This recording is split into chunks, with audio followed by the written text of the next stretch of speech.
Welcome back to my channel Camphor classes students. आज हम बात कर रहे हैं यूपी टेट के one of most important topic math के ज्यामिति के बारे में। यहाँ से 2-4 क्वेश्चन हर बार ज़रूर पूछे जाते हैं। प्रीवियस ईयर के पेपर में भी आप देख सकते हो जिन्होंने सॉल्व किया होगा, और जिनको मैथ से डर लगता है जो वो क्वेश्चन छोड़ देते हैं, आज के बाद से वो क्वेश्चन नहीं छोड़ेंगे, आप भी करके आओगे। तो टेंशन मत लो, कीप वॉचिंग, मेरे साथ बने रहिए, शुरू से लेकर लास्ट तक आपको भी मैथ आ जाएगा। ठीक है, तो हम थोड़ा सा अभी बेसिक देखेंगे और उसके बाद हम जाएंगे क्वेश्चन प्रैक्टिस करेंगे थोड़ा सा, तो हमें सब कुछ आ जाएगा। लास्ट तक आपको बने रहना है मेरे साथ। अब हम देख रहे हैं रेखाखंड के बारे में। रेखाखंड जो होती है, रेखाखंड के अंतर्गत एक निश्चित लंबाई की दूरी को ही रेखाखंड कहते हैं। ठीक है, एक निश्चित लंबाई की दूरी है, ये जैसे 7 सेंटीमीटर है ए से जेड तक जाने में, तो ये हमारा रेखाखंड हो गया। और 2 रेखाखंड अगर इधर से भी एक रेखाखंड ला के मिला दें तो वो एक रेखा बन जाती है। ठीक है, रेखा के प्रकार कितने होते हैं और कौन कौन से होते हैं आइए देख लेते हैं। सबसे पहला है समांतर रेखाएं। 2 या 2 से अधिक रेखाओं के बीच की दूरी समान होती है, इसे ही हम समांतर रेखा कहते हैं। जैसे ये हो गया, ये सब एक दूसरे से पैरेलल है, इन दोनों के बीच की दूरी जो कि ना सारी सेम होगी। A parallel to B, B parallel to C, C parallel to D. प्रतिच्छेदी रेखाएं किसे कहते हैं? प्रतिच्छेदी रेखाएं जब 2 रेखाएं आपस में एक दूसरे को क्रॉस करे या फिर काटे एक बिंदु पर, तो उसे हम क्या कहते हैं? प्रतिच्छेदी रेखाएं कहते हैं। आपस में 2 असमांतर रेखाएं एक ही बिंदु पर प्रतिच्छेद करने वाली रेखाएं कहलाती है प्रतिच्छेदी रेखाएं। ठीक है, लंब रेखाएं किसे कहते हैं? लंब यानी देखिए, एक हॉरिजॉन्टल होगा और एक वर्टिकल होगा। ठीक है, तो ये क्या होता है? परपेंडिकुलर। परपेंडिकुलर का सिंबल ये होता है ना, हाँ, तो ये एक दूसरे के परपेंडिकुलर जब रेखाएं होती है तो वहाँ पे 90 डिग्री का कोण बनता है। 90 डिग्री के एंगल बनने के साथ साथ ये क्या हो जाती है? हमारी लंब रेखाएं कहलाती है। अब देखते हैं संगामी रेखाएं। संगामी, संग मतलब समान, गामी मतलब चलने वाली, जो कि एक ही रास्ते से चलती है, एक समान। ठीक है, यदि 3 या 3 से अधिक रेखाएं एक ही बिंदु से गुजरे तो उसे संगामी रेखाएं कहते हैं। अब देख लेते हैं तिर्यक रेखा। तिर्यक रेखा कौन सी रेखा होती है? जब 2 पैरेलल रेखा को एक रेखा तिरछे ऐसे काटती हो उसे हम तिर्यक रेखा कहते हैं। जब 2 या 2 से अधिक समांतर रेखाओं को कोई रेखा काटती है उसे हम तिर्यक रेखा कहते हैं। अब आ जाते हैं कोण के बारे में। कोण यानी एंगल। एंगल किसे कहते हैं? जब 2 रेखाओं के झुकाव व मुड़ने पर जो आकृति बनती है उसे हम कोण कहते हैं। आपको याद है हम लंब रेखा पढ़ रहे थे, वहाँ पे एक ओरिजेंटल था एक वर्टिकल था, तो वहाँ पे 90 डिग्री का एंगल बन रहा था। तो अब हम बात करें एंगल की, यानी 2 रेखाएं आपस में झुक रही है और यहाँ पर एक कोण बना रही है, और कोण का माप होता है डिग्री। जैसे 90 डिग्री, 60 डिग्री, 35 डिग्री ऐसे हम मापते हैं कोण को, तो उसे हम क्या कहते हैं? कोण कहते हैं। कोण के प्रकार कितने होते हैं, यानी एंगल के कितने प्रकार होते हैं देख लेते हैं। एक होता है न्यून कोण। न्यून कोण यानी 90 डिग्री से कम अंश वाले कोण। ये देखिए थीटा है, थीटा हमारा न्यून कोण है, तो ये 90 डिग्री से कम होगा और 0 डिग्री से ज़्यादा होगा।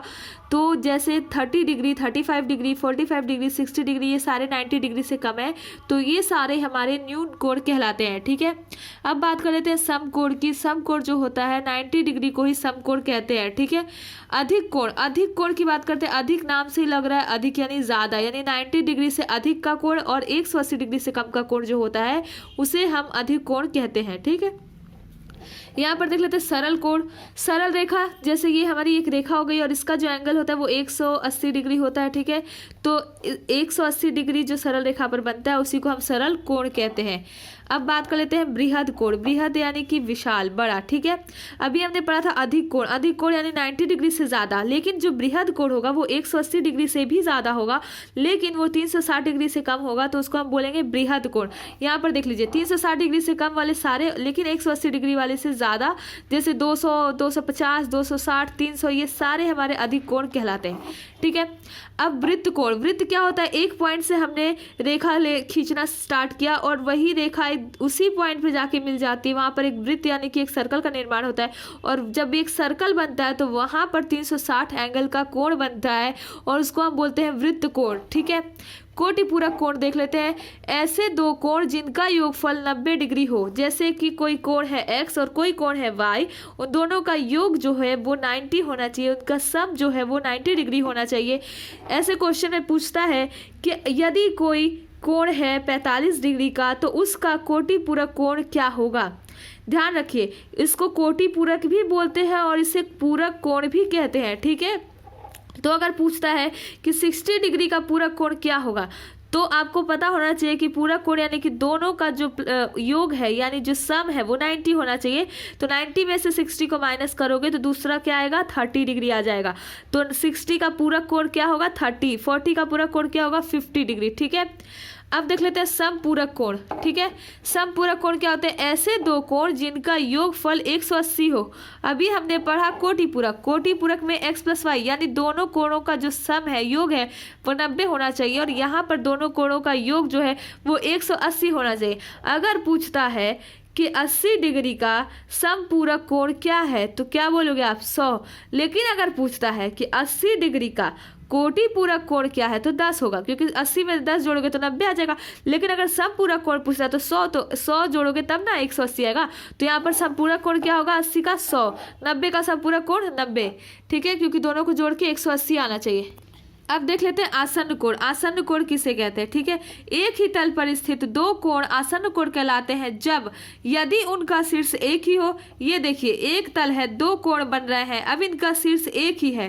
ठीक है, यदि एक भुजा उभयनिष्ठ हो, ये देखिए दो कोणों के बीच की ये भुजा उभयनिष्ठ है, ये एंगल बनेगा तो भी ये भुजा आएगी, ये एंगल बनेगा तो भी ये भुजा उभयनिष्ठ यानी कॉमन होगी, और दूसरी भुजा विपरीत हो। ठीक है, तो ये रहा हमारा आसन्न कोण। ठीक है, आसन्न कोण हम इसको बोलते हैं। अब देख लेते हैं रैखिक युग्म। रैखिक युग्म किसे कहते हैं? जब दो विपरीत किरणों में एक बिंदु उभयनिष्ठ हो तथा एक रेखा दोनों किरणों के मध्य में हो, उसे हम इनके योग का मान 180 होता है। ठीक है, यहाँ पर देखिए एक किरण इधर जा रही है ओ से ए और एक जा रही है ओ से बी, और इन दोनों के बीच में देखिए ये जो एक रेखा है दोनों के उभयनिष्ठ है, दोनों के बीच में कॉमन है। इन दोनों का योग इधर जो कोण बन रहा है और इधर जो कोण बन रहा है यानी अल्फा और बीटा का जो सम होगा वो हमारा 180 होना चाहिए, तभी हम कहेंगे रैखिक युग्म। ठीक है, अब हम बात कर लेते हैं शीर्षाभिमुख कोण की। शीर्षाभिमुख कोण आपको याद होगा, हम यहाँ पर प्रतिच्छेदी रेखाएं आपको बता रहे थे, तो हमने बोला था कि जब दो रेखाएं एक ही पॉइंट पर एक दूसरे को काटती हो यानी क्रॉस करती हो तो उसे हम प्रतिच्छेदी रेखाएं कहते हैं। तो यहाँ पर कुछ वैसा ही है, प्रतिच्छेदी से दो प्रतिच्छेदी से बनने वाले कोण जब आमने सामने कोणों का शीर्षाभिमुख कोण कहते हैं। यानी ये रहे हमारे आमने सामने वाले कोण, ये रहा θ1 तो ये भी θ1 होगा, और ये रहा θ2 तो इसके सामने यानी इसके सन्मुख वाला जो है वो भी θ2 होगा। ये दोनों इक्वल होंगे तो ये दोनों भी इक्वल होंगे, इसको ही हम बोलते हैं शीर्षाभिमुख कोण। अब हम देखेंगे एकांतर कोण के बारे में। समांतर रेखा को जब तिर्यक रेखा काटती है तब एकांतर कोण बनते हैं। ठीक है, ये रहा हमारी दो समांतर यानी पैरेलल रेखाएं और इसको एक तिर्यक रेखा हमारी काट रही है। अब एकांतर कोण क्या होगा? देखिए विपरीत दिशा व विपरीत स्थिति वाले कोण, ये आपको ट्रिक है, ये याद रखना है।